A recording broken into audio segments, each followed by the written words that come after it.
Assalamualaikum. Halo semuanya, nama saya Nur Cahyo Abian Wibowo. Saya absen 22.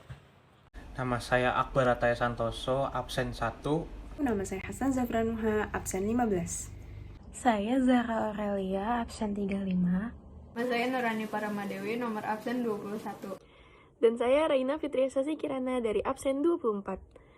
Pada kesempatan kali ini, kami dari kelompok 2 ingin mempresentasikan tentang negara berkembang di benua Eropa, yaitu Turki.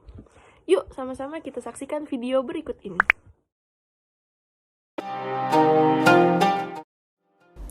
Yang pertama, letak geografis. Turki adalah negara transbenua. Republik Turki yang dahulu disebut Ottoman Empire adalah sebuah negara di kawasan Eurasia. Wilayahnya terbentang dari semenanjung Anatolia di Asia Barat Daya hingga daerah Balkan di Eropa Tenggara. Negara Turki memiliki wilayah yang luasnya mencapai 783.562 km persegi, areal seluas 755.688 km persegi berada di Asia Barat Daya, dan 23.764 km persegi berada di Eropa. Turki adalah negara 37 terbesar di dunia dalam hal luas. Tercatat jumlah penduduk negara Turki pada saat ini adalah 80.274.604 jiwa. Letak geografis di negara Turki juga meliputi yang pertama, bagian barat daya negara Turki berbatasan langsung dengan negara Bulgaria.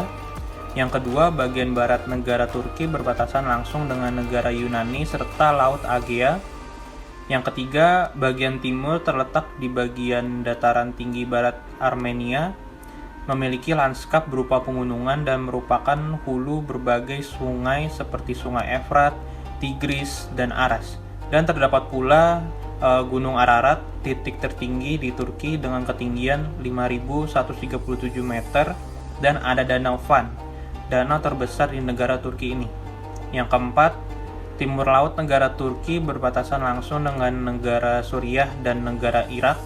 Yang kelima, bagian selatan negara Turki berbatasan langsung dengan Laut Mediterania. Yang keenam, bagian utara negara Turki berbatasan langsung dengan Laut Hitam. Kemudian terdapat karakteristik dari negara Turki. Turki adalah negara terbesar kedua setelah Rusia. Oleh karena itu, ada banyak sekali karakteristik dari negara Turki. Yang pertama, negara Turki terbentang mulai dari semenanjung Anatolia di Asia Barat Daya hingga ke wilayah Balkan yang berada di Eropa Tenggara. Oleh karena itu, negara ini mendapat julukan sebagai negara transbenua. Karena hampir 97% wilayahnya berada di Asia, sedangkan wilayah lainnya yang terpisahkan oleh Selat Bosporus, Laut Marmara, dan Selat Dardanella berada di wilayah Eropa. Kemudian, karakteristik yang kedua, sekilas bentuk negara Turki mirip persegi panjang, dengan panjang sekitar lebih dari 1.600 km dan lebar sekitar 800 km. Secara astronomi, negara ini terletak di antara 35 derajat lintang utara sampai 43 derajat lintang utara dan berada di 25 derajat bentang timur hingga 45 derajat bentang timur. Karakteristik yang ketiga, negara Turki memiliki Ankara sebagai ibu kota dan memiliki bahasa resmi yaitu bahasa Turki. Dan yang keempat, negara Turki juga terdiri atas 7 wilayah geografis, yaitu Anatolia Timur, Anatolia Tengah, Laut Hitam, Mediterania, Anea, Marmara, dan Anatolia Tenggara. Dan yang kelima, bendera Turki terdiri dari sebuah bulan sabit dan bintang yang berwarna putih, dan sebuah latar belakang yang berwarna merah. Bendera ini sering disebut sebagai Ay Yıldız, yang berarti bintang dan bulan sabit. Sekian karakteristik dari negara Turki. 3. Sistem pemerintahan. Turki adalah sebuah negara yang terkenal dengan mayoritas penduduknya yang beragama Muslim. Pada tahun 1919 sampai 1923, Mustafa Kemal Pasha membuat sebuah revolusi di negara ini. Dalam pemerintahannya, ia ingin memutuskan hubungan perpolitikan antara Turki dan sejarahnya agar Turki dapat masuk dalam peradaban Barat. Dalam perpolitikan Kemalisme, ia meniadakan lembaga-lembaga syariah, menutup sekolah madrasah wujud dari lembaga pendidikan Islam, mereformasi politik Turki dalam reformasi agama yang menurutnya tindakan ekstrim dan rezim. Kemal juga memindahkan pusat pemerintahannya pada tanggal 13 Oktober 1922 dari yang sebelumnya di Istanbul menuju Ankara. Setelah menjabat menjadi presiden selama 3 dekade, Mustafa Kemal Pasha meninggal pada tanggal 10 November 1938. Ia digantikan oleh Recep Tayyip Erdogan. Dengan terpilihnya Erdogan menjadi presiden, maka memberikan era baru bagi Turki. Peningkatan pertumbuhan ekonomi, perbaikan infrastruktur, penguatan kemiliteran, perbaikan sistem pendidikan, perbaikan sistem pemerintahan adalah wujud dari kontribusi Erdogan dalam berpolitik. Sistem pemerintahan Turki selama dipimpin oleh Kemal adalah pemerintahan dengan sistem parlementer. Setelah Erdogan menjabat sebagai presiden, sistem pemerintahan tersebut resmi diubah sebagai sistem presidensial. Kerjasama bilateral adalah kerjasama yang dilakukan antara dua negara. 1. Kerjasama antara negara Turki dan Indonesia. Perundingan Indonesia-Turki Comprehensive Economic Partnership Agreement (ITCIPA), promosi investasi dan rencana pembentukan mekanisme bilateral High Strategic Council (HSLC).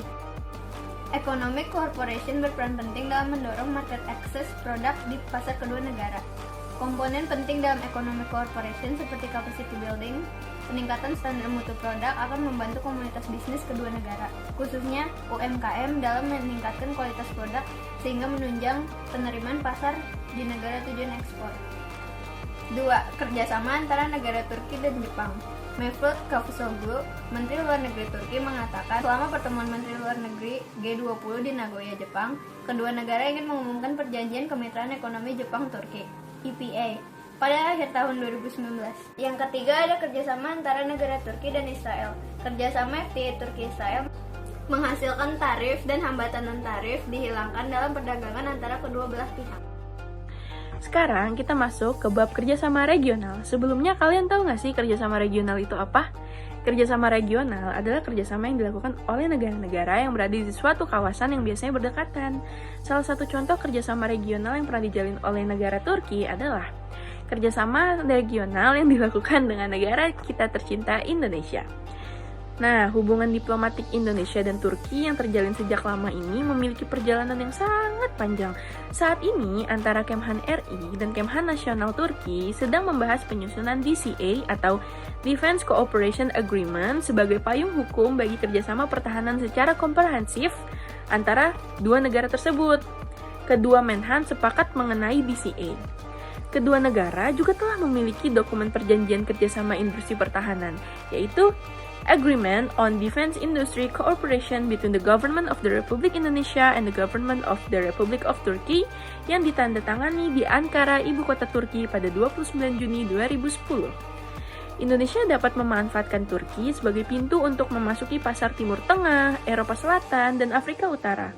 Sebaliknya, Turki dapat menjadikan Indonesia sebagai basis untuk memasuki pasar ASEAN berpenduduk 600 juta jiwa, maupun kawasan regional Comprehensive Economic Partnership atau RCEP sebesar 3,5 miliar jiwa. Konflik politik negara Turki antara lain adalah konflik Turki dan Yunani yang terjadi pada tanggal 30 Agustus 2020.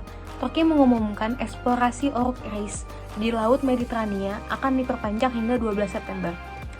Sebuah tindakan yang bisa memprovokasi negara tangga Yunani. Turki dan Yunani, dua sekutu NATO, masing-masing mengklaim hak atas eksplorasi sumber daya hidrokarbon di wilayah tersebut. Di tengah perseteruan batas wilayah di perairan yang sebagian besar dihiasi dengan pulau-pulau Yunani.